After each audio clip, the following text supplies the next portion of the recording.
Friends, we're going to do another IndyCar tech-related hashtag MPShowMe, this time with my friend and former driver, Dave McEntee, whose company, you do a lot of things, but the new Race Trace stuff that he's doing, you can find them on Twitter and Instagram at RaceTrace1. It's pretty darn cool.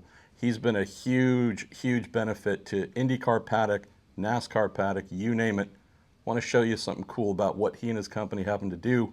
Might be seeing a little bit more of this in the future, maybe part of your broadcast fun possibly. Well, fundamentally what we're doing is we're allowing the teams a chance to compare how the performance of their car on track versus other cars, whoever was quickest. So we use our software, RaceTrace, can show this, in this case it's Felix Rosenqvist and Colton Herta from Q3.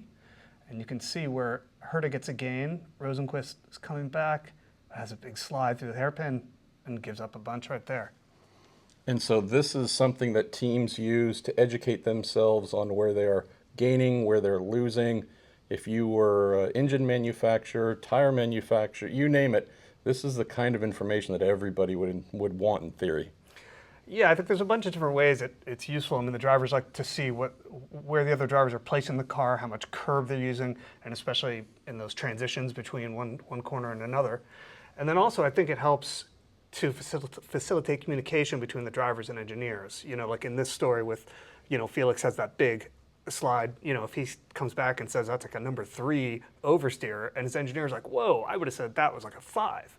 So it just helps him, so that the next time he's in pit lane, he's like, oh, it's like a 3 loose back there. He's like, okay, that's a big problem. You know, things like that. I think it just helps, like I said, drivers and engineers communicate a little better. The tech behind this is pretty cool as well, because you will go and set up your camera at the start of the weekend, and it'll stay there basically unmanned, unwomaned, and there's also a little bit of AI smartness going on as well. Tell folks about that.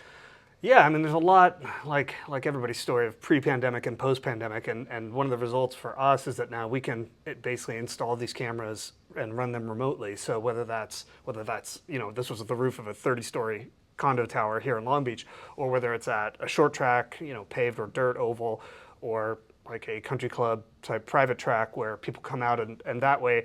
So in doing that, we can provide a way for pretty much any racer anywhere to be able to have comparisons like this and help themselves to improve and see where the differences are. And your software is also looking at the timing and scoring data, you told me. So it might see Scott Dixon put in a wonderful lap 22 minutes into practice.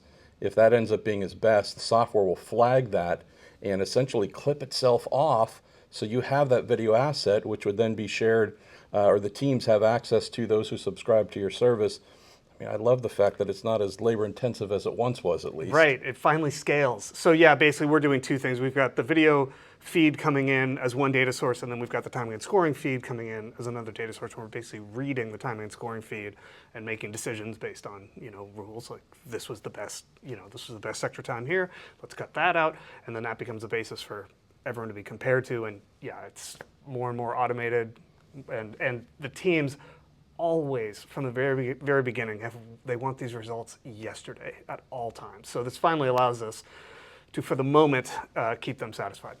So the last thing, Dave, is as a race car driver yourself, you probably could, and as a driver coach, you probably could start inserting some things into the equation, telling team A, B, or C, hey, it looks like here this might be going on, but you told me you don't want to get into that. You want to let the experts just receive the video service that you provide. Why don't we take another look at that video again and let them just figure out what it is that's going on here that they might want to change driving style-wise or setup-wise.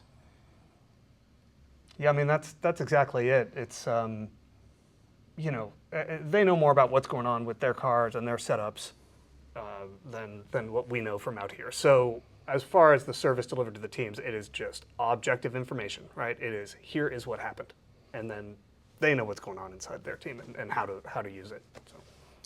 RaceTrace1 on Instagram and Twitter. Keep watching. My man Dave McEntee here doing some good stuff way behind the scenes.